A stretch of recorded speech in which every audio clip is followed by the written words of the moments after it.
a missing ring unearthed in a garden, and buried with it, a secret vow. Welcome to Tea and Clue. I am your host, Elias Thorne. Join the mystery. Drop your location in the comments. I treasure every message you leave. Let's dig in. It began on a Thursday morning in early June, just as the air in St. Mildred's grew sweet with lavender and the roses began to stretch open like gossiping mouths along the hedgerows.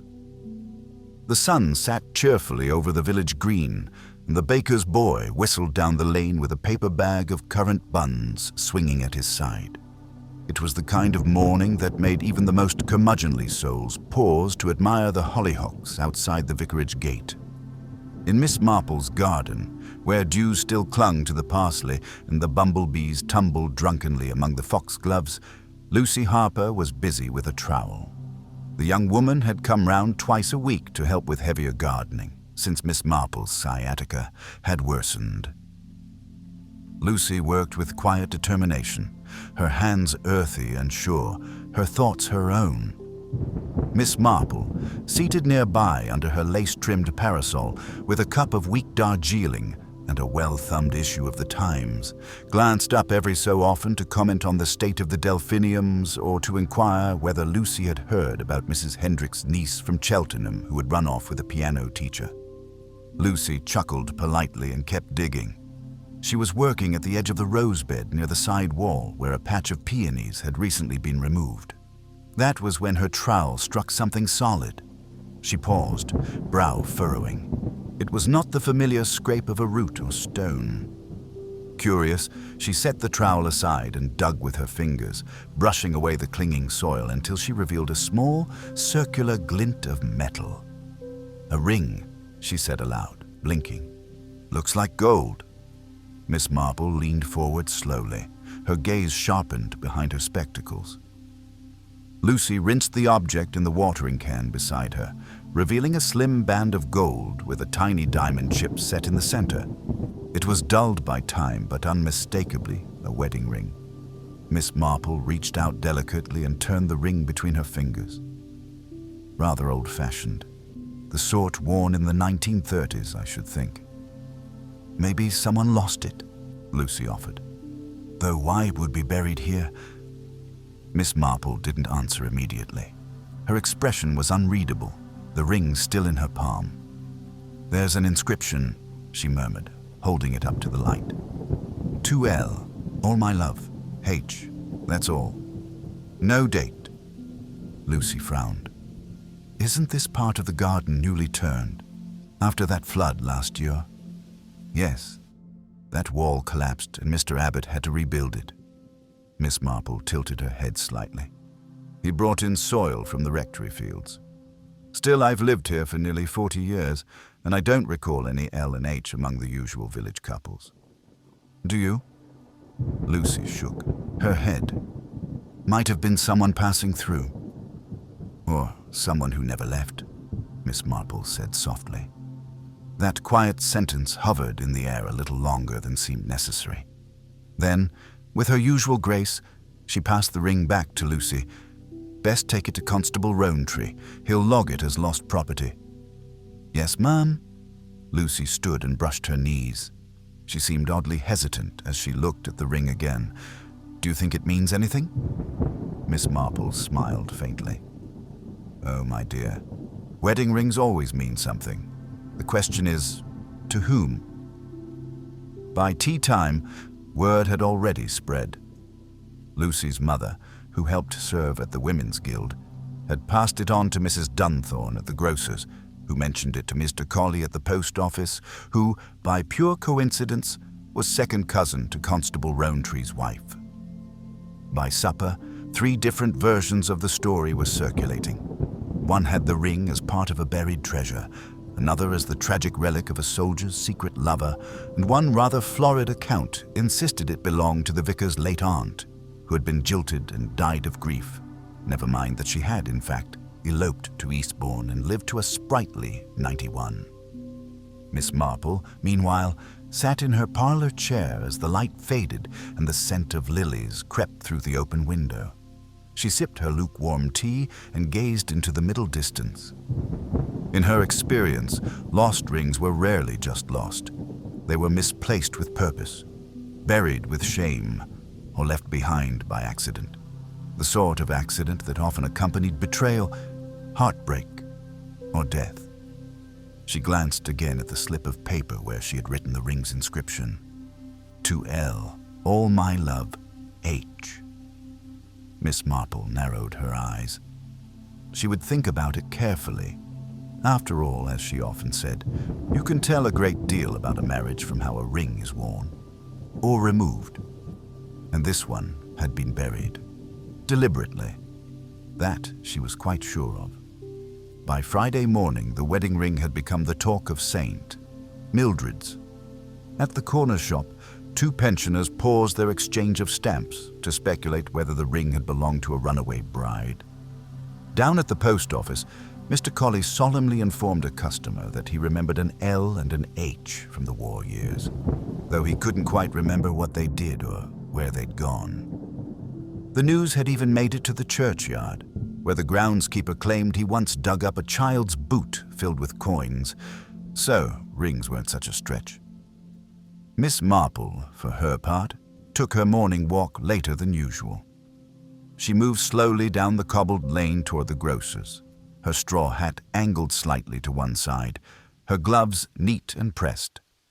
She exchanged pleasantries with Mrs. Dunthorne at the meat counter and inquired after the price of sardines. But her ears, as always, were listening elsewhere. You know what I think? Mrs. Fenchurch was saying to the girl behind the counter. It's that old Harper place. Had a terrible reputation back in the 50s. They say Mrs. Harper buried all her jewelry in the garden after her husband disappeared. You remember Ivy? Ivy, who was 76 and nearly deaf, nodded vaguely. She had terrible chilblains. Exactly, said Mrs. Fenchurch, though it didn't quite follow. And now Lucy's gone and dug up a ring. Coincidence? I don't think so. Miss Marple quietly selected a jar of apricot preserves. Lucy Harper's family had indeed lived at the far end of the village until the house was sold after her father's death. But the garden where the ring had been found was Miss Marple's own, and it hadn't belonged to the Harpers or anyone else since the Victorian era. Back home, Miss Marple placed the jar on her kitchen shelf and opened her notebook. Her handwriting was careful, delicate as pressed violets. She wrote 2 names, L and H, and then, beneath them, Harper, Hill, Hargreaves. Lucy had returned earlier that morning to continue work in the garden. She was quieter than usual, her gaze occasionally drifting toward the spot where she had found the ring. Miss Marple, who had offered tea and then tactfully left the girl to her thoughts, noted this with interest. By early afternoon, Constable Rowntree came calling. He was a kind man, if not a particularly imaginative one, with a fondness for oatmeal biscuits and a tendency to speak in apologetic fragments. "Afternoon, Miss Marple," he began.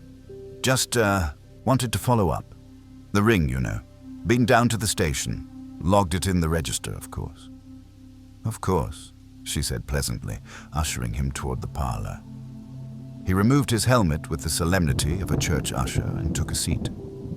"Thing is, we've had no reports of lost jewelry. No burglaries either. I checked the last 12 months' log just in case. No inquiries from any neighboring towns? Not yet. I've sent word to Little Darning and West March. Might be days before anything comes back." Miss Marple nodded thoughtfully. "You've shown it to Reverend Cleary. He's often the recipient of confidences." "Oh yes," Rowntree said, brightening. He said it wasn't familiar, though he did mention that rings often come off when gardening. Could be quite innocent. "It could," Miss Marple agreed. There was a pause. "But," she added gently, "it isn't." Rowntree shifted in his seat. "Beg pardon. A ring buried under nearly a foot of soil, near the edge of a wall that was rebuilt last autumn and bearing an inscription with no date, no last names, no known owner in the village." She tilted her head. If it were truly lost, it would have been found years ago. The constable looked flustered. "Well, could have been dropped with the new soil." Yes, she said. But from where? And by whom? He hesitated, then reached into his satchel and withdrew a folded paper. There was something else. Thought you might know more than I do. It was a faded photo, slightly curled at the edges. A woman and a man standing beside a white gate. The woman wore a summer dress and smiled stiffly at the camera. The man, tall and handsome in a distracted sort of way, had one arm at her back but wasn't quite touching her. Found it in an envelope in the vicarage archives, Rowntree explained, clearing out some of the old confirmation records, and this was tucked in with a donation ledger from 1949. Miss Marple looked closer. That's not the vicarage gate number, but it's someone's. Reverend thinks it may have been kept because of the ledger. It had initials HT at the bottom. She nodded slowly. Harold Templeton. I remember him. Moved here just after the war. Taught briefly at the grammar school. Did he marry? No, Miss Marple said. But he was engaged. The constable leaned forward. To someone with an L? Lydia Crowthorne, she said at once. Her father owned the chemists. Rather nervous girl. Left the village very suddenly, just after the engagement was announced. Rumors at the time, of course. Rowntree's eyebrows rose. What kind of rumors? Miss Marple smiled faintly. The usual. That she was expecting. That he wasn't the father. That she ran off to London to hide her shame. But no one ever confirmed anything. And Templeton left the school a year later. Went abroad, I believe. No one heard much after that. Rowntree exhaled, then folded the photograph and returned it to his satchel. Well, that's certainly something. It's a thread, Miss Marple said quietly. And threads, when tugged, often lead to unexpected unravelings. That evening, the village buzzed with new theories. Someone claimed to have seen Lydia Crowthorne in Eastbourne years ago, managing a dress shop. Another said she died during childbirth, and someone else, quite confidently, asserted she'd become a nun in Belgium. Miss Marple, seated beside her small fire with her knitting in her lap, reflected on Lydia. She remembered her as a quiet girl, with anxious hands and a way of lowering her eyes when spoken to too sternly. And Harold, so earnest, so ambitious. He had been polite to Miss Marple, but too restless for village life. His eyes had always seemed fixed on something just out of reach. She had been fond of them in her way, which made her all the more curious. Why had the ring, presumably Lydia's, ended up buried in her garden? Had someone meant for it to be lost, or had it been discarded in anger, in sorrow, or worse? Outside, the wind stirred the ivy along the gate. The village slept, but Miss Marple remained still, watching the embers as they collapsed inward. There were questions now, waiting to be asked. Names that hadn't been spoken aloud in decades. Feelings, perhaps, that still lingered in shadows. And in her experience, old secrets were rather like roses in June. They always found a way to surface. The following morning brought a fresh light over Saint. Mildred's, golden and diffused through the veil of lingering mist that always seemed to cling to the hedgerows before burning off entirely. Miss Marple, having taken her breakfast a little earlier than usual, made her way to the church. She walked slowly, as always, with a kind of elegant determination, nodding to the milkman and stopping briefly to inspect a tangle of honeysuckle spilling over the fence by the vicarage. The door to St. Mildred's Church was already ajar when she arrived. Inside, the air was cool and slightly damp, holding the scent of old wood polish and hymnals left unopened since last Sunday. Reverend Cleary stood by the altar, shifting a stack of baptism records, and looked up with the weary smile of a man interrupted just often enough to suspect he never truly finished anything. "Ah, Miss Marple," he said, wiping his spectacles. "Have you come to ask about the ring again?" "Not the ring precisely," she said, lowering herself into a pew with gentle composure. "More the people surrounding it." He tilted his head, curious. "You mean Harold Templeton and Lydia Crowthorne," she said softly. "Do you remember them?" The Reverend sat on the pew across from her and folded his hands. "Vaguely. I was new to the parish then, still shadowing old Canon Renshaw. But yes, I recall they were engaged, and then Lydia vanished." "There were whispers," Miss Marple said, adjusting her gloves. "Rather a lot of them, but what no one ever asked, really, was why the engagement ended. Harold left shortly after. Disgraced, some said. Others said he found employment abroad." Cleary's brow furrowed. "She left so suddenly. No goodbye, no forwarding address. Her father sold the chemist's not long after. Went to live with a cousin in Bath. There's something unfinished there," Miss Marple said, more to herself than him. "Some knot that was never properly untied." Reverend Cleary leaned back. "You think the ring belonged to her?" "I suspect so. Or at the very least, I suspect she once wore it." She stood again, slowly, and gave the Reverend a thoughtful smile. "If you think of anything else, something odd or seemingly trivial, do let me know. It's often the smallest detail that turns the wheel."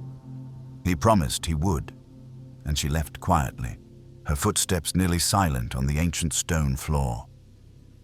By midday, she had made another call, this time to Mrs. Hargreaves, a widow who had lived on the same lane as the Crowthorne family in her younger days and was known for remembering things no one else thought important. "Well now," said Mrs. Hargreaves, drawing a knitted shawl around her shoulders. "Lydia. Pretty girl. Not quite right, though. Always looked like she was about to cry even when she smiled." "Did she and Harold seem happy?" Miss Marple asked. "Oh, I suppose. As much as anyone did back then. But it was strange how quickly they got engaged. One week she was walking alone to the library, and the next she was wearing a ring." Miss Marple raised an eyebrow. "It was noticeable?" "Oh yes. Modest but pretty. Gold band with a tiny diamond. I remember because she kept twisting it like she was unsure it fit." Miss Marple allowed herself the smallest nod. "And after she left?" "Well, her father went very quiet. Closed the shop within a month. People said he'd been ashamed. Others said he'd been furious. He never mentioned her again." "And Harold?" Mrs. Hargreaves sniffed. "Went abroad, I think. Spain or Morocco. Didn't write. At least no letters came to the village." Miss Marple sipped her tea and glanced toward the window. Rain had begun to dot the sill in delicate streaks. "There's something peculiar, Mrs. Hargreaves. The ring Lydia wore, if indeed it is the same one, was found in my garden, buried deep in the soil, brought in when the wall collapsed." The older woman blinked. "Your garden?" "Yes, which makes me wonder, not just who buried it, but when. Was it lost recently? Or has it been hidden all this time, waiting to be discovered?" Mrs. Hargreaves leaned back in her chair, her eyes narrowing. "That soil came from the rectory fields, didn't it?" "It did." "Well then," she said, voice lowering slightly, "I recall something else. Silly, perhaps. But years ago, must have been 50 or more, I saw a girl standing out there near the edge of the old orchard. It was twilight, and I was helping with the flower festival arrangements. The girl was burying something. Small, deliberate, not hurried." Miss Marple's interest sharpened. "Did you recognize her?" "It was Lydia. I remember the blue coat she always wore. She looked pale, haunted even. I told myself later she was planting something, a keepsake, but perhaps—" She didn't finish the thought. Miss Marple thanked her and took her leave soon after. The rain had strengthened by then, falling steadily as she walked home beneath the shelter of her umbrella. That night, Miss Marple sat alone in her parlor, pen in hand. On the page before her were 3 lines. Lydia Crowthorne, vanished Harold Templeton, left village wedding ring, found in soil from rectory fields. She added a 4th. Lydia seen burying something by orchard, 50 years ago, and then a 5th, more tentative. Why there? Why then? A knock at the door interrupted her thoughts. It was Lucy, her raincoat dripping and her cheeks flushed. "I'm sorry to come so late," she said, breathless. "I just thought you should know. Mum said something tonight." Miss Marple gestured her inside. Lucy sat, fidgeting. "She said when she was a girl, she remembered someone at the church fainting. At a wedding, rehearsal. Years ago. A woman, a guest, I think. Said she heard someone mutter, 'It should have been me.'" Miss Marple's eyes narrowed slightly. "And she thinks it was Lydia. She's not sure, but the timing fits. And she said there was a scandal after. People thought the bride had run off with someone else, but the wedding went on. She couldn't remember the names." Miss Marple sat back, the gears of her mind quietly turning. A rehearsal, a fainting guest, a voice in pain, perhaps, or jealousy, and a ring buried in soil that had rested beside the church for decades. It was beginning to form a shape, not yet clear, not yet whole, but the outline of something painful, secret, and long hidden. She thanked Lucy, who nodded and slipped out again into the rain. Miss Marple remained seated long after the door closed. She would need to visit the rectory next, the orchard especially. Something had been hidden there all those years ago. Not just a ring, but perhaps the very heart of a story no one had dared speak aloud. Not yet. But soon. The next day dawned pale and still, the air thick with the scent of sodden earth and blooming jasmine. Miss Marple waited until mid-morning, when the sun had begun to break through the low clouds, before walking toward the rectory fields.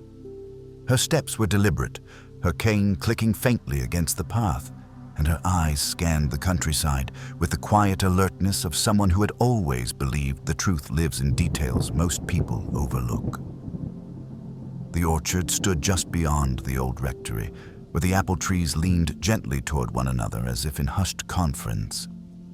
Miss Marple paused near the gate, her gaze sweeping across the overgrown grass and the low stone wall that bordered the property. She remembered this place from decades earlier, before the field was parceled off and the wall rebuilt, before the crowthorn girl had vanished like a dropped stitch. She moved slowly among the trees, her gloved hand brushing one of the trunks. There was no sign, of course, no evidence of a burial or a disturbance or any trace of Lydia. But Mrs. Hargreaves' memory had been strikingly specific. Lydia standing near the orchard edge, burying something as twilight fell. And the soil from this very ground had been brought to Miss Marple's garden just last year during the restoration. She reached the base of the easternmost tree, a gnarled thing with half its bark split and curling like paper. It stood alone, just close enough to the old stone wall to be almost forgotten. At its roots, the ground was soft, slightly mounded. Weeds had grown thick there, but something about the shape struck Miss Marple as too uniform, not natural. She knelt, slowly with care, and brushed at the soil. Her fingers met resistance not long after. Not a root, something harder. She paused, then continued, clearing away the dirt bit by bit until a small tin box emerged, rusted along the edges but intact. It was no bigger than a book, its once blue paint now faded to a dull gray. Miss Marple glanced around, but the orchard remained quiet, the birdsong unbroken. She opened the lid. Inside, folded carefully in oilskin paper, were several items. A letter, yellowed and brittle, a dried sprig of lavender, and a photograph, worn at the edges, of a young woman standing by the sea. Her expression was calm, her hair windblown, but something about her eyes, defiant and fragile all at once, struck Miss Marple deeply. It was Lydia. The letter bore no address and was unsigned, but the handwriting was fine, deliberate. Miss Marple unfolded it gently and began to read. "I never meant to keep the ring. I only wanted to hold it for a moment longer. It reminded me of the one time he looked at me and didn't see everyone else. I loved him. I think he loved me too in his way, but not enough. Not to fight. Not to choose. I'm leaving this here because I can't take it with me. Not to the city, not into the life they've chosen for me. If anyone finds this, please don't pity me. I made my choice. But burying it feels like burying him, and maybe that's the only way to let him go. Miss Marple sat still for a long moment, the wind stirring the edges of the letter. It wasn't quite a confession, but it was certainly a farewell. She replaced the items with care, then stood and brushed the soil from her skirt. The box would remain with her for now. It might be nothing in the eyes of the law, no crime committed, no theft or violence, but in the realm of human hearts, it meant everything. It changed the tone of the story entirely. Back at home, she placed the tin box in her bureau drawer and sat down at her writing desk. Her thoughts turned to Harold Templeton, long vanished as surely as Lydia had been. And yet, not quite. He had left a trail, however faint, and Miss Marple was not above using her cousin Edna's contacts in the church archives to locate records of foreign postings. Before she could begin writing the letter, however, there was a knock at her door. It was Lucy again, this time more composed, though her eyes were troubled. "I spoke to Mr. Abbott," she said without preamble. "About the soil. I asked if he remembered which section he took from the rectory fields." Miss Marple gestured her inside. "And," Lucy drew in a breath, "he said he took the topsoil from near the orchard. Said it was rich, loamy, undisturbed for years. That's why he used it for your wall bed." Miss Marple's expression didn't change, but inside, something settled. A confirmation, one more thread in place. Lucy hesitated. "Do you think someone buried that ring with purpose? Like, as a way to say goodbye?" "I do," Miss Marple said gently. "I believe it was part of a farewell, but not one made in anger, rather in sorrow. And possibly shame." Lucy looked down at her hands. "It's strange. My mother always said there were stories about Lydia, that she was fragile, that she was a scandal." Miss Marple sipped her tea.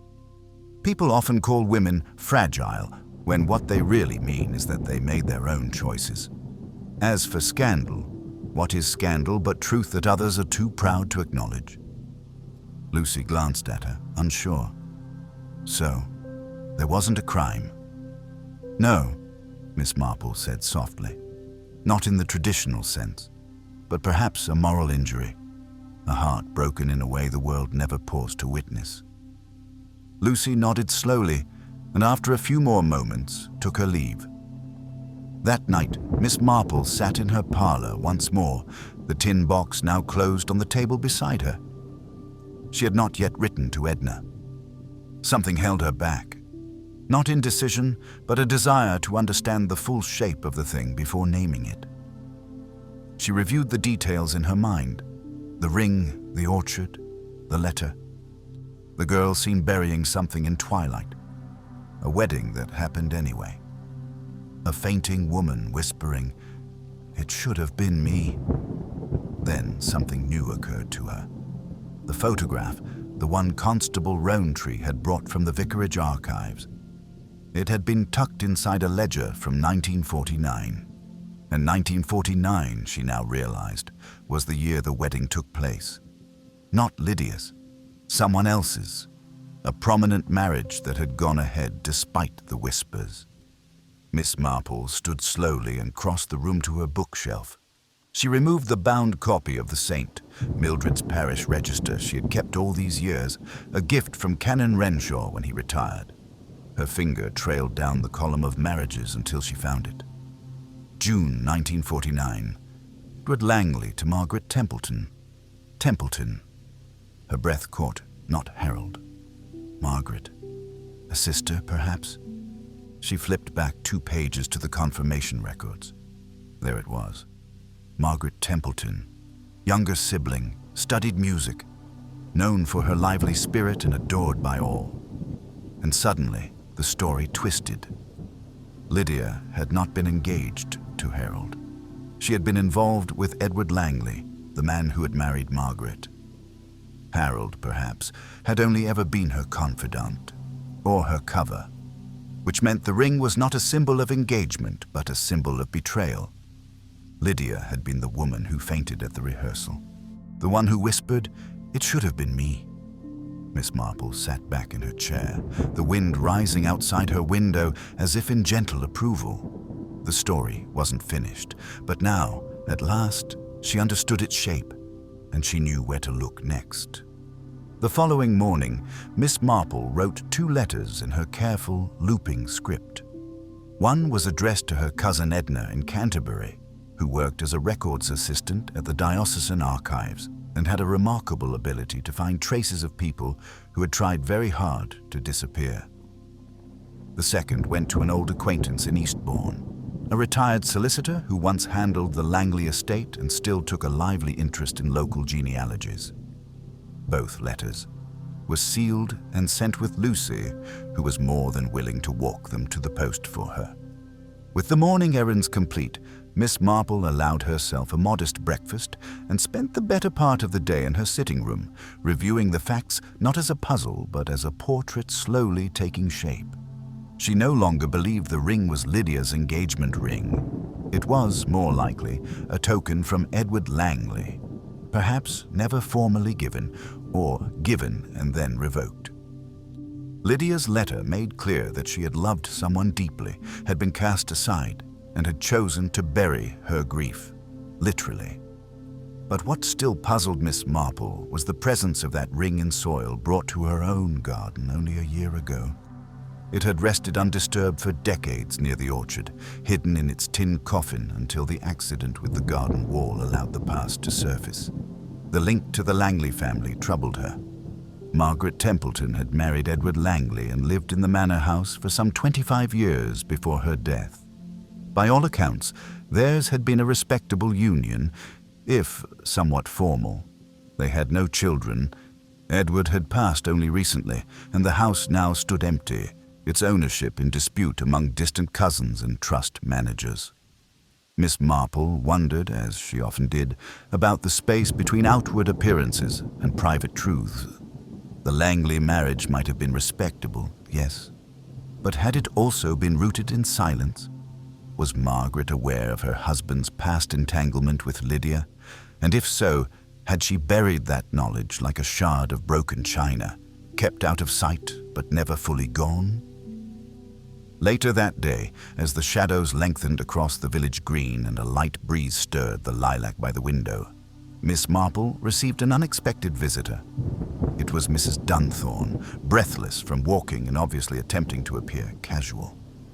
"I was just passing," she began, clearly not telling the truth, "and I wondered if you'd heard." "Heard what, dear?" Miss Marple asked mildly. "Well, about the housekeeper from the Langley place. Mrs. Armitage. You remember her, I'm sure. Been there nearly 20 years. She's taken ill, quite suddenly. They say it's nerves, or a shock." Miss Marple blinked. "A shock?" Mrs. Dunthorne leaned in slightly. "Apparently she received a parcel last night. No return address, but inside, well, they say it contained a photograph and a letter. And after reading it, she collapsed into a chair and refused to speak." Miss Marple's fingers stilled on the teacup in her lap. "Is she being cared for?" "She's with her niece in Lower Mill. Dr. Hayworth's attending, but they say she hasn't uttered a word." "Do you know what was in the letter?" Mrs. Dunthorne looked eager and frustrated all at once. "No one knows for sure, only that she burned it, but she kept the photo. It's sitting on her bedside table, I'm told."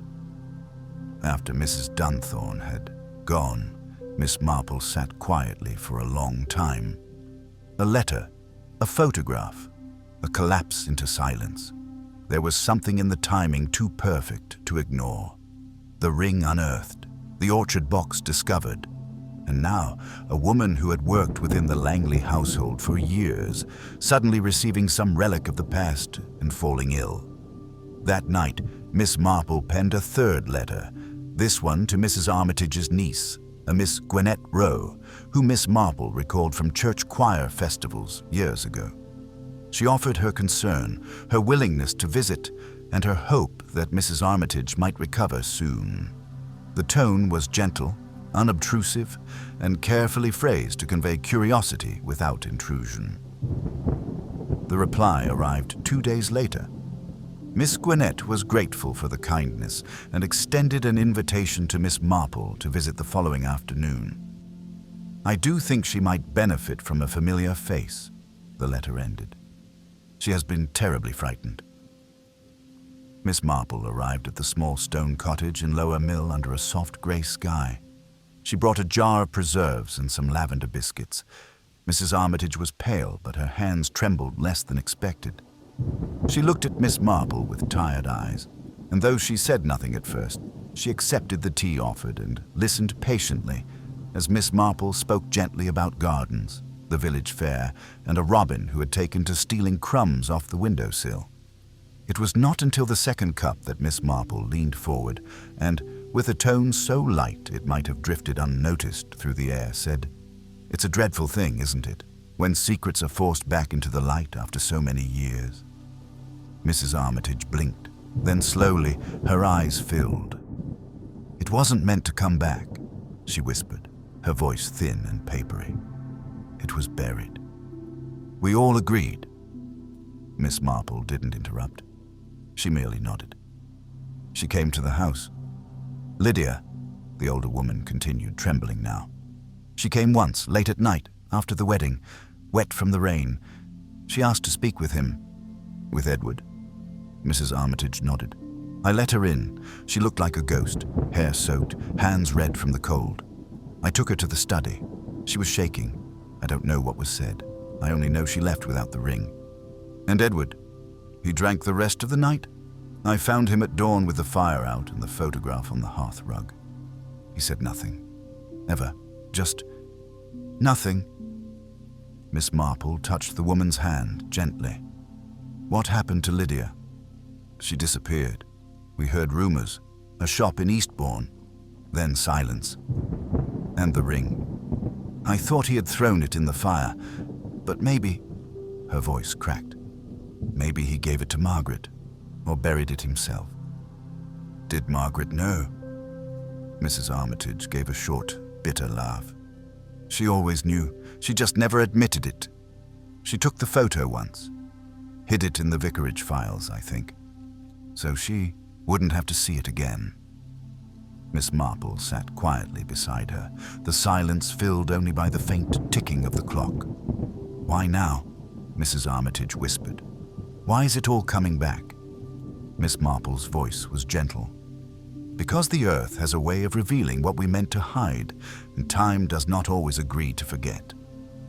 She left soon after, walking back through the narrow lane as dusk began to fall.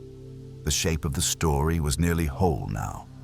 But there was still one voice missing, and she knew without doubt where that final voice would be found. The following morning, a hush hung over St. Mildred's, as if the village itself sensed that some old wound had begun to ache again. The mist lingered longer than usual, softening the outlines of chimneys and hedgerows and muffling the clatter of the milk cart. Miss Marple awoke early, her thoughts already turning before she'd reached for her slippers. The path was clearer now, though not yet complete. She moved through her routine, her teacup rinsed, her hair pinned, her shawl looped twice, and sat at her desk to review her notes. She was still waiting for Edna's reply about Harold Templeton, but in truth, Harold had become less central to the story than she'd first believed. He had been a shadow, a name folded among others. The truth had pivoted around Lydia and Edward Langley, an affair never publicly named, a rupture carefully patched over by a respectable wedding. And yet, even in that patching, the edges had frayed. Miss Marple's gaze drifted to the tin box, now closed and resting in her top drawer. She thought of Lydia's letter again, not bitter, not angry, but filled with a quiet, aching dignity. The kind of farewell that expected no justice, only silence. But it hadn't remained silent. Not after the ring surfaced. not after the orchard soil told its story.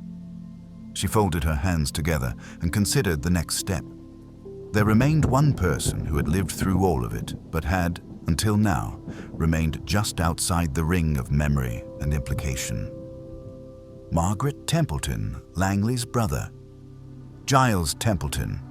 He had moved to a nearby village years ago, kept a quiet life, and rarely returned to Saint. Mildred's, except for funerals. Miss Marple remembered seeing him at Margaret's last spring, standing stiffly at the edge of the churchyard in a grey coat with the collar turned up against the wind. He had not spoken much to anyone and had left before the tea was served, but he had been close to both Edward and Margaret once, and surely he had known something, perhaps even too much. By early afternoon, Miss Marple had written a brief note requesting a short visit. She enclosed a jar of quince jelly and a promise not to linger. It was enough. Giles replied the next morning, formal and curt, but polite. Tomorrow at 2 o'clock. I will be in Miss Marple, arrive precisely at the hour. His cottage was neat, lined with yew hedges, and had the curious atmosphere of a house that had been emptied of conversation long ago. Giles answered the door in a brown cardigan, his expression unreadable. I appreciate your time, she said kindly. He stepped aside to let her in. The sitting room was dim and cool, with stacks of old journals and no photographs on the mantelpiece. He gestured to an armchair, then sat opposite her, fingers steepled.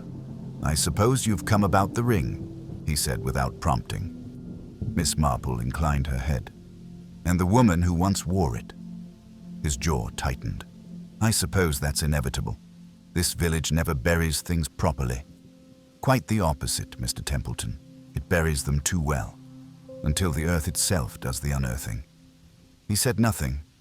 She allowed the silence to breathe for a moment before continuing. I believe Lydia Crowthorne and your sister's husband were once involved, before the marriage, perhaps even during the early engagement. Giles looked at her, the faintest flicker of something tightening in his gaze. You've always had a gift for seeing through people, Miss Marple, but that's not a pleasant thing to know. Number. But I'm afraid the truth rarely is. I believe Lydia tried to leave quietly, with dignity. She buried the ring near the orchard. Whether it was given in love or in dismissal, we may never know. But she buried it, and she walked away. Giles ran a hand over his knee, his voice low. And yet she didn't vanish completely, did she? She came back. She came back once, wet and desperate. She came to speak with Edward, and he turned her away. That part, he said bitterly, I never knew. Miss Marple leaned slightly forward. But I think you suspected. Giles stared at the floor. I suspected something. Margaret grew cold after the wedding. Not unhappy, but resolute. She poured her energy into committees, charities, music. Edward drifted into his books. They kept up the appearances, but something between them froze after the honeymoon. She never spoke of Lydia, never said her name again. And yet she kept the photograph. He nodded, his voice dry. I found it once, tucked inside a hymnal. She had written something on the back, just a date. I didn't recognize its importance until later. And you didn't confront her? I couldn't, he said. It wasn't my place. They had made a life, a cold one perhaps, but tidy, safe. Miss Marple softened. Do you believe she forgave him? He shook his head slowly. I believe she endured him. They sat in stillness for a moment, the old clock ticking somewhere behind the walls. Finally, she said, someone sent Mrs. Armitage a letter with that photograph. Giles looked up sharply. I didn't. I don't believe you did, but someone wanted the truth exposed or remembered. And Mrs. Armitage, bless her, was shaken. Terribly. She was loyal to Margaret, he murmured. Which makes her collapse all the more telling. Giles pressed his palms together. So what happens now? What truth comes of all this? Miss Marple exhaled quietly. "No one is on trial. Lydia is long gone. Edward and Margaret are both dead. But what remains is grief. Quiet, unattended grief. And I think perhaps it deserves to be honored." Giles looked at her, and something in his expression softened for the first time. "How?"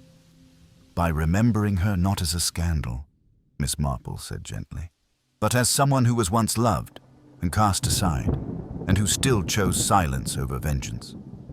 He nodded slowly. "You've done her justice, Miss Marple." "No," she replied. "She did that herself. I've only listened." She left the cottage just as the rain began to fall again, soft and insistent against the leaves. As she walked back to her home, her pace unhurried, her thoughts were steady. There was only one piece left, one letter she had been waiting on, and she sensed it would arrive the very next morning. The next morning broke with a clear sky, the kind of gentle blue that hinted at summer's arrival. Miss Marple woke early and dressed with deliberate care.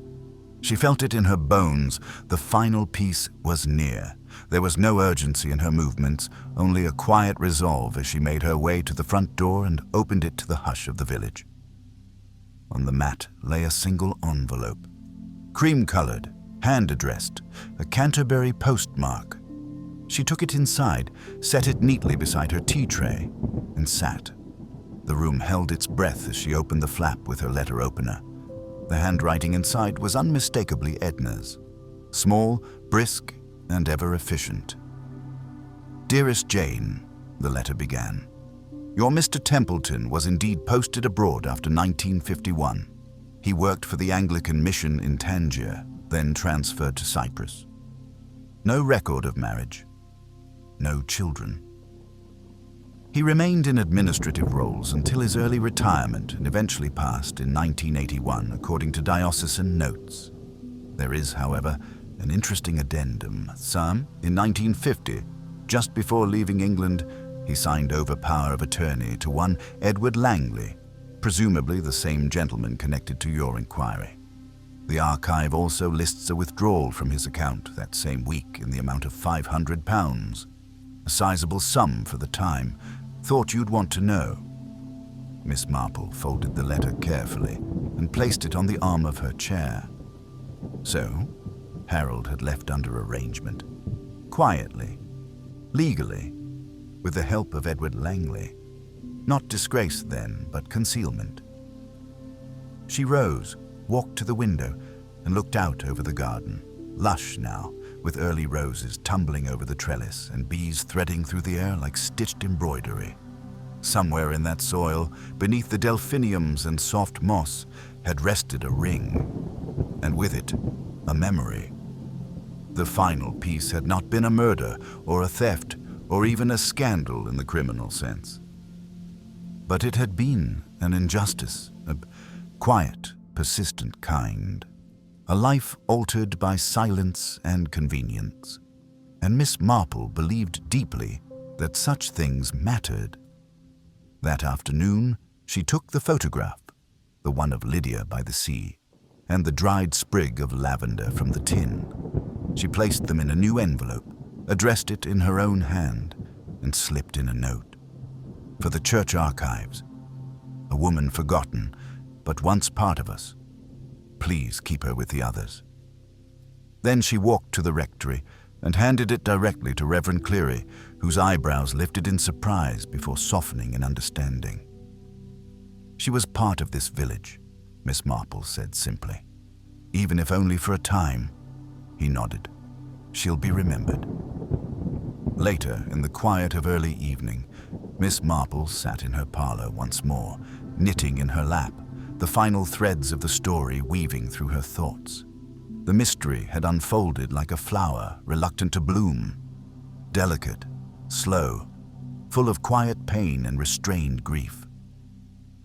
Lydia Crowthorne, young and hopeful, had fallen in love with a man who would not, perhaps could not, stand beside her in the light. Edward Langley had chosen another path, marrying Margaret Templeton and sealing that past beneath a layer of appearances. Harold Templeton, a man caught in the margins, had facilitated the silence, whether through loyalty, guilt, or familial obligation. And Margaret, cold and clever, had chosen to look away and hold her position with quiet fortitude, even as it soured her. Only Lydia had tried to honor the depth of her heartbreak by burying it, literally beneath the earth. And still, the earth had remembered. Miss Marple knew that the resurfacing of the ring was no accident. Soil shifts, yes, and garden walls collapse. But stories never stay buried when they are not finished. Someone, perhaps Margaret herself in those final years, had placed the photograph in the parish ledgers. Someone had mailed the copy of it to Mrs. Armitage, perhaps spurred by guilt or a late longing for truth. Someone, perhaps even Lucy's own mother, had remembered enough to whisper it again. It had not taken much to pull at the thread, but it had taken care to follow it gently. There were no arrests to be made, no justice in the traditional sense, but there was something profound in the act of seeing the truth for what it was, of giving Lydia her place again, not as a stain on the village memory, but as a woman who had loved, been left, and had the courage to walk away quietly, carrying her pain with dignity. Outside, dusk fell gently over St. Mildred's, the sky streaked with pink and lavender.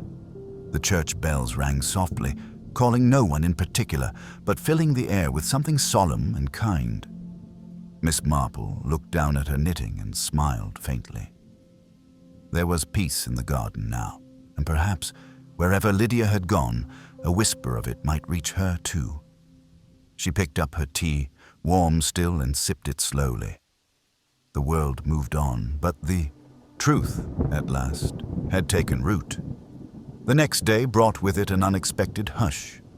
Not the silence of absence, but something else, an after-storm stillness, as though the village itself sensed that something delicate had passed between its hedgerows. Miss Marple moved through the morning as she always did, watering the young shoots in the herb border, inspecting the rose canes for mildew, but her mind remained quietly alert. She no longer felt the persistent itch of a question unsolved, but instead a soft echo of something not yet voiced. The final pieces had fallen into place with such quiet that it almost surprised her. There had been no confrontation, no confession, only the slow unveiling of a forgotten sorrow that had been shared across too many shoulders for too long. But Miss Marple, ever meticulous, believed that even gentle stories deserved a proper end. After luncheon, she set out once more, her gait steady despite the ache in her hip. Her destination was the parish cemetery, tucked behind the church where the grass grew soft and uneven, and the stones leaned slightly with age. She carried with her a small posy of lavender and rosemary, tied with a simple ribbon. She wasn't certain where Lydia Crowthorne's final resting place was, or if she even had one in St. Mildred's. But she did remember the empty grave plot once marked for the Crowthorne family, unused, overgrown, and now blanketed with ivy. She paused there, brushing the stems back with a gloved hand. There was no inscription, just silence and wind and the sound of bees in the honeysuckle nearby. She placed the posy down gently. "Not forgotten," she said softly. There were footsteps behind her. Miss Marple did not turn immediately. She knew the rhythm of Lucy Harper's step by now, the way it hesitated just slightly when the girl was nervous. "She didn't deserve to be erased," Lucy said, voice low. "Did she?" "No," Miss Marple replied. "She deserved far better than silence." Lucy knelt beside her, brushing away a few leaves from the grass. "Mum told me more last night, after all of it came out. She said she remembers seeing Lydia once, years later, in Eastbourne. She didn't say anything at the time, thought it might have been a mistake. But the woman was older, dressed plainly and carrying a child." Miss Marple turned to her slowly. "A child?" Lucy nodded. Mum swore she saw the woman pause in front of a dress shop window and look in, like she was remembering something. Then she turned and walked away. That was in the early 60s, Mum thinks. Miss Marple was quiet for a moment, letting the possibility rest. It changed little, really, and yet it added something tender, something unexpectedly hopeful. "Perhaps she began again," she said gently. "Perhaps there was life, even after all that sorrow." Lucy sat back on her heels. "I keep thinking about the ring, that it came up now, after all this time." Miss Marple nodded. "The world has a way of bringing things back when they are needed most. A gardener knows that. Some seeds lie dormant for years before they bloom." Lucy glanced at her, thoughtful. "Do you think she ever forgave him?" Miss Marple didn't answer immediately. "Perhaps not. But I believe she found peace, which is a kind of forgiveness, and that might be all any of us can ask." They sat together in the quiet, the wind moving gently around them and the scent of rosemary clinging to the air. Later that evening, back at her cottage, Miss Marple penned one final entry in her notebook. Her handwriting was slow, the lines even. "Lydia Crowthorne, beloved once, forgotten not. Ring buried with intention, discovered by chance. Pain endured quietly. Story now whole." She set down her pen and closed the notebook. The fire crackled softly in the hearth. Outside, the dusk gathered along the rooftops, staining the sky in amber and plum. Miss Marple sipped her tea and thought again of Lydia standing beneath the orchard trees, her hands trembling, the tin box clutched to her chest. There had been no confrontation, no accusation, only the dignity of retreat. Perhaps that was the true heart of the mystery, not a question of guilt or innocence, but the quiet bravery of a woman who chose not to ruin, not to expose, but to let go. The garden's soil had not let go, of course. It had remembered for her, and now, finally, others would remember too. There was a knock at the door just before nightfall. Miss Marple opened it to find Reverend Cleary holding a small parcel wrapped in brown paper. "I thought you might want this," he said with a faint smile. "I copied the photo and filed the original, just as you asked, but I think you're the one who saw her most clearly." She thanked him and took the package carefully. Inside was the image of Lydia, standing at the edge of the sea, her eyes distant and steady. Miss Marple placed it on her mantel, just beside a vase of white lilacs. Not a shrine, just a place in the light. That night, as the wind shifted and the stars began to show above the chimney pots, Miss Marple slept deeply, and for the first time in many weeks, there were no dreams. The days that followed passed quietly in St. Mildred's, as if the village, having exhaled the final breath of an old secret, had settled once again into its familiar rhythm. The scandal, if it could be called that, never reached anything so dramatic as outrage. There were murmurs, of course, a few speculative conversations in the bakery queue and over pruning shears in the allotment gardens, but most of it softened into curiosity, a kind of respectful pause in the endless loop of village chatter. Those who remembered Lydia Crowthorne now spoke of her with a new tone, not scornful, as they might have in youth, but wistful, as if glimpsing someone they had once misunderstood. Miss Marple did not speak much of it either, not beyond what was necessary. She never revealed the full contents of the tin box, nor did she speculate on the identity of the child Lucy's mother had possibly seen in Eastbourne. She understood that some mysteries were best left with space around them, unforced, unlabeled. Sometimes the truth was not a revelation, but a restoration, a way to lay something gently back in its place, with dignity. And yet, there remained a final flicker in the story, a thread that tugged at the very edge of her mind, not with urgency, but with insistence. It arrived one afternoon in the form of a small letter, delivered without ceremony. The envelope was unmarked, save for Miss Marple's name in a steady, clear hand she did not recognize. The postmark was from Brighton. Inside was a note on plain cream paper. "Dear Miss Marple, I've only just learned of your inquiries into my mother's past. It was passed to me indirectly through a cousin of someone who once lived in St. Mildred's." You'll forgive me, I hope, for reaching out uninvited. My mother never spoke of her life before I was born. She kept her past sealed like a drawer she didn't want opened. But in reading your name, I remembered something. She used to mention a woman from her village who noticed everything, who asked gentle questions, who saw the quiet things that others missed. If ever you're lost, she told me once, find the woman with the soft eyes and the sharp voice. So here I am, not lost, quite, but wishing to say thank you. Thank you for seeing her, for remembering her kindly. Yours sincerely, Anna C. Miss Marple held the letter in her hands for a long time. So Lydia had gone on, had raised a child, Anna. And if the tone of this note was any indication, she had done so with grace. Perhaps not without struggle, but with strength. It felt like an epilogue whispered directly to the heart. She folded the note gently and placed it with the others in her bureau. Some part of her considered replying, though she suspected she wouldn't. The gesture had been offered, the bridge crossed. It didn't require anything more. That evening, Lucy returned to finish pruning the rose arch.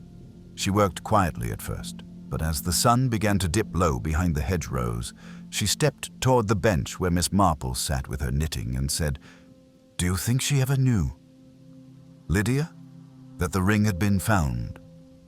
Miss Marple shook her head softly. "Number, but I think she knew it might be one day. Some things are buried not to be forgotten, but to be returned to when the ground is ready." Lucy nodded, then hesitated. "I've been thinking about the orchard. I know it's not mine, but I thought maybe next spring I could plant something there.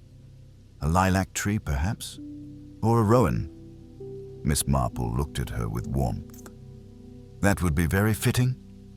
They sat for a while in companionable silence, the scent of clipped rose stems curling through the air. It was not a grand moment, nor a particularly emotional one, but it had the feel of something finished, settled. As twilight came, Miss Marple found herself returning once more to the original question that had stirred the still waters. The ring. A simple object, really. Gold, worn, unassuming. Yet in its small weight had been held the measure of a broken promise, a life rerouted, and a love unspoken. That such a thing had surfaced, not with fury, but with grace, accidental perhaps, but timely, felt to her like proof of something greater than chance. Proof that the stories we bury with care do not rot in the soil, they rest, they wait, and when the earth turns just so, they rise again, asking not to be solved, only understood.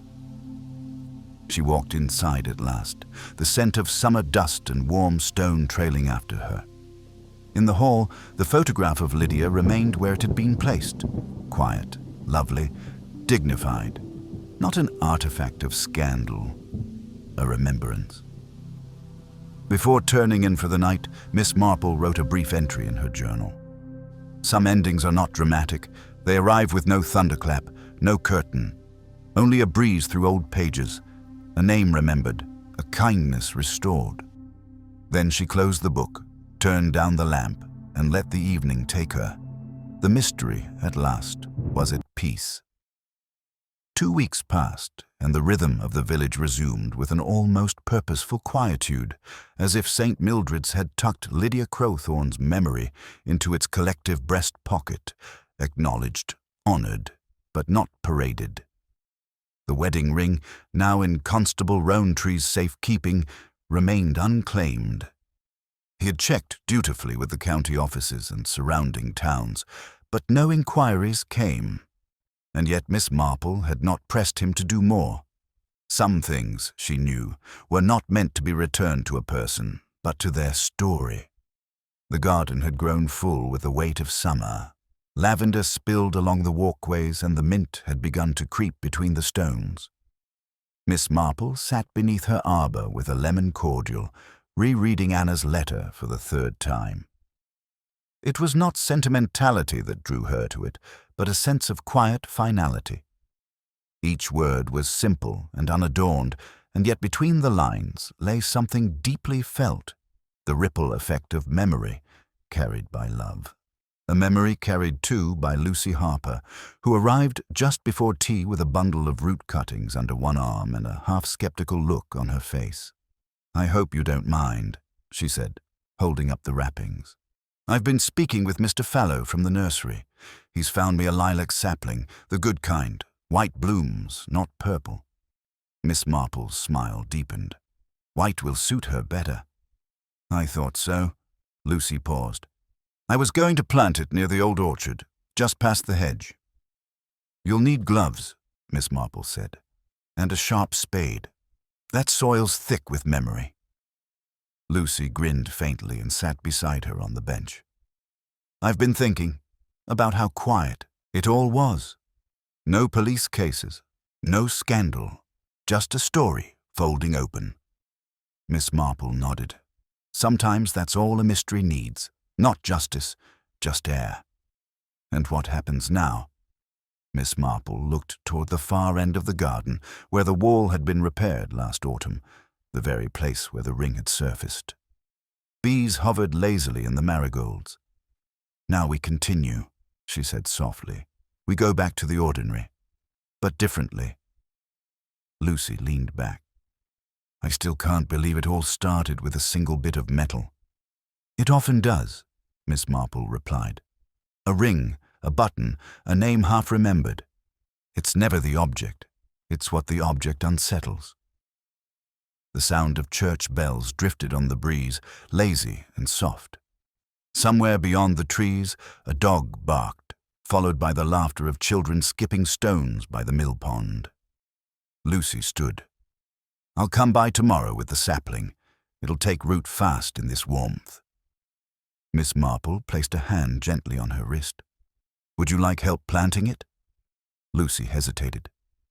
"Yes, actually I would." After she left, Miss Marple made her way back into the cottage, the air inside cool and welcoming. On her bureau, she retrieved the final pages of her journal and wrote with the steady hand of someone concluding something deliberately. The ring was not a key, it was a mirror.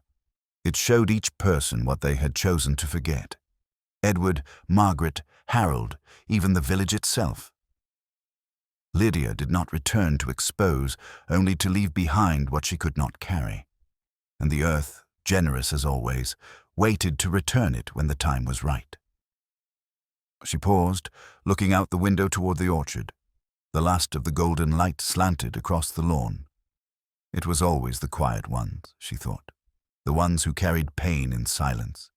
They left behind the deepest echoes. Then she turned to the small envelope still resting at the edge of her blotter. It had arrived that morning, tucked among the circulars and gardening catalogues. No return address, but she had known the handwriting immediately.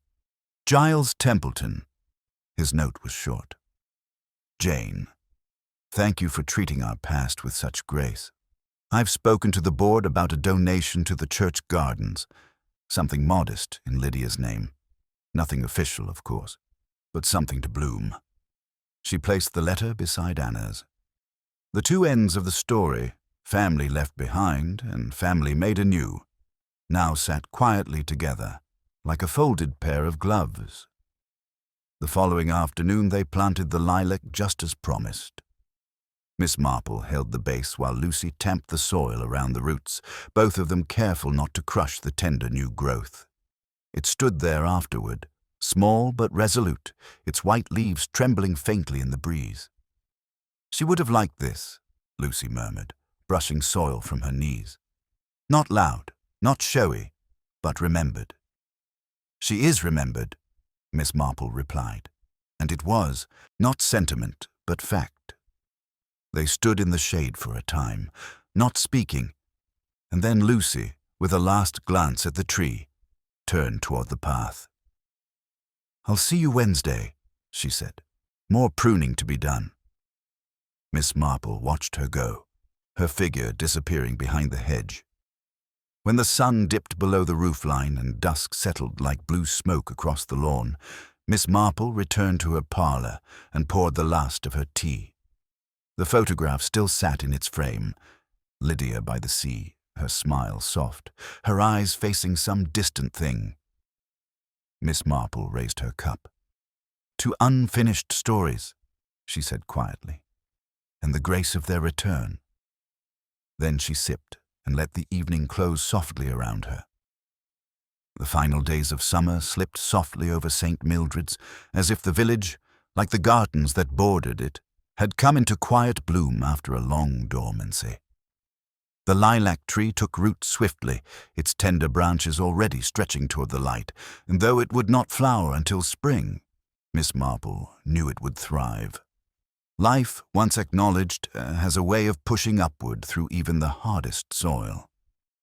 Inside her sitting room, where the lace curtains stirred faintly in the evening breeze, Miss Marple made her final notes. The case, if one could call it that, had never involved crime in the conventional sense.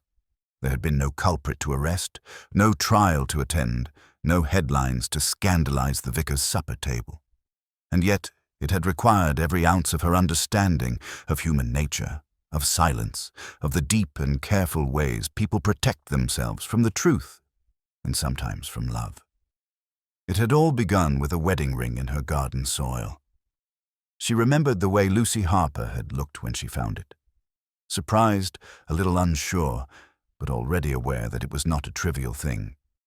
It had been buried for decades, carried in a tin box, held once by a trembling hand under the orchard's edge. A farewell not to a man, but to a story Lydia Crowthorne could no longer live inside. In discovering it, they had all been drawn, gently, reluctantly, into a web of memory and loss. Miss Marple had followed the threads with quiet precision. The photograph in the church archives, marked with nothing more than a date. The ledger entry connecting Harold Templeton to Edward Langley in a legal arrangement just before both left the village in different directions. Mrs. Armitage, stunned by a letter and a photograph she thought had been destroyed long ago. Giles Templeton, carrying the guilt of knowledge never fully voiced.